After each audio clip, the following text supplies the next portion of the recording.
Welcome to Warfare 1917. This game is pretty awesome, actually, and somebody suggested this. I appreciate you suggesting this. It's made by Armor Games, as most good games on the Flash genre are. And artist is done by Carnata, con artist of Armor Games, who does a shit ton of really good games, actually, and I would recommend all of them. This is a fairly complex one. It actually saves your save data if you have a account with Armor Games. There is a campaign, custom battle, and of course options and stuff. Options are fairly limited for what it is, on-off basically in quality. Campaign is quite interesting, and custom battle is also very interesting. We're going to start a new campaign. So new saves created. You can play as either German or British campaign, and that's basically it. Each time you defeat them, you go into the next little sectors. You can see with the dashed lines until you get to the end, and you can upgrade units, which is awesome. So it has an upgrade system. Every time you win, you get so many points, and I think every so often you get like 5 points or something like that. It's pretty neat, actually. Kind of a cool thing. You just launch the battle, and it loads with a pretty cool looking back screen. This game is very well polished, I have to admit, and it's really easy to play, but still requires a lot of strategy. So you'll see here there is a entrenchment where my men are going to entrench. So you can go and you can create units, and they will go into the nearest trench, or if there is no trench, they'll just keep walking to the end of the screen, which they might do. The Germans come from the other side, and of course I have the advantage here. I can create up to 3 units to go into the trenches. If you click that little thing here, it brings up this. You can lock the trench basically so that no troops will stay in the trench. They'll go into the trench and immediately go out. Or you can keep it unlocked, which means they will stay in the trench. And of course, if you just want to, say, push 1 unit out of the trenches, you can click on any of those 3, and whichever one you click on, that unit will move out of the trench. Now, up at the dot bar here, you can see some things. There's British and German enemies at the breaking point. I may just win this before I can actually explain this. Go away, enemies at the breaking point. I want to show this off. So yeah, British, German. Ground taken 16%, ground taken 5% for the Germans' morale. Ours is 97, theirs is 7. Obviously ours is higher because we're awesome. And the bar will go up and down. As you can see, the light gray is the British morale, and the red down over here is the German morale. And then that will go up and down depending on... they surrendered because the morale went down to negative 19%. Yeah. So British victory. When you win, this comes up. Very basic screen, shows you how many you killed, how many squads you deployed, and how many squads you lost, trenches taken, and support used. And it has the whole red and green thing, so green for more, and red for less. That can be a little bit confusing, to be honest, because if you have, like, say, less squads deployed, it's red, but you still kind of win. So, I mean, yeah. And you get XP, so it's kind of awesome. And we also have new stuff available, so you unlock stuff as you go along. So I can upgrade units now because I have 5 upgrade points. So let's say I want to do that, and of course it is a tiered tree system. So I can unlock that now, and I can't unlock that. So yeah, it's kind of neat. And so let's go back, and I'll explain things from the custom battle. So if you go into custom battle, this screen pops up. Kind of cool screen, fairly in-depth, actually. So you pick your side, your difficulty, we're just going to do easy, just to show off this. And units available, so it's assault, MG, sniper, officer, officers, and man. We're not going to do tanks, because tanks just complicate things. Tanks are tanks. They're just really hard to kill.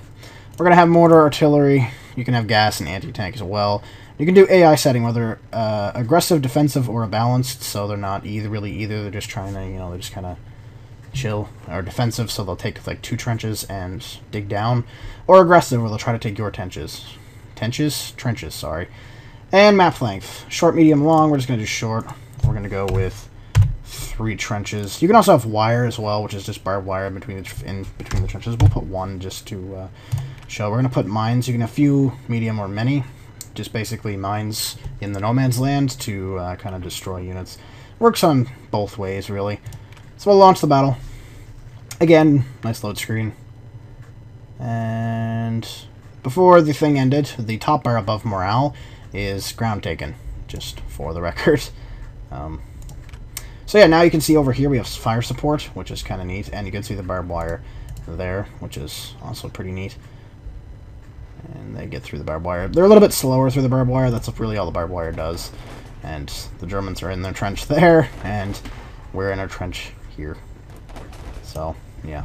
So you see I click on the units there to empty the trenches. And, you know, it's fairly useful. And, of course, too, the units have different abilities. So, for example, the first guys we got, which were the riflemen, are good versus infantry, but very weak versus armor. So, if you have a tank, they're not very good against tanks. Obviously, the assault guys are strong versus entrenched, average versus armor, and the MGs are good versus infantry only when entrenched. So, yeah, it all depends on what you want to do. Now, they're launching artillery at me right now, so I'm kind of getting my ass kicked a little bit. I have nobody in that trench anymore, which is kind of bad because they're going to invade that trench. In fact, it's really, really bad. There's not much I can really do about it, though. Thankfully, my mortar is, like, attempting to take them, so with any luck, I can take those guys out and then continue to advance on the trench, which I appear to be able to do. Yay! That's good. I'm gonna empty those guys out. They just got their asses whooped. Get out. Yeah, see, they have an MG, which is not good. I really need an MG. I need an MG that lives, because their MG is just destroying me completely here. Really, yeah. And we're gonna as well mortar them and artillery them, because I'm just an evil son of a bitch like that. Oh good, so my MG did make it.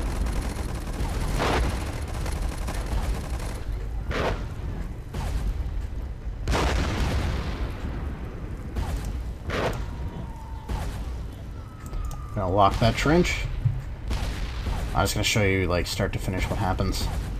So it looks like these guys here are gonna take that trench over, and we're gonna have them continue to go, try to fight the Germans there, and take the land and win. Very simple game, very interesting if you set it up strategically. Like, put up to 5 trenches, for example, and a bunch of wire and mini mines and tanks and stuff. It can be a very long battle, which is quite cool, actually. I really enjoy it. There's really nothing else to say. It's just a really good game. Highly recommend playing it. And as you can see here, yeah, I can continue the campaign, so it's really neat. There is a sequel to this, which is Warfare 1943, I believe. I will cover that, just not right now. I'm just covering some stuff that, 1, you guys suggest, and 2, that I remember from my high school before I go back and do stuff like, for example, Raise 2 or Warfare 1943. So, yeah, we'll come back to those when we get back to those. Thank you very much for watching, guys. I'll see you next time.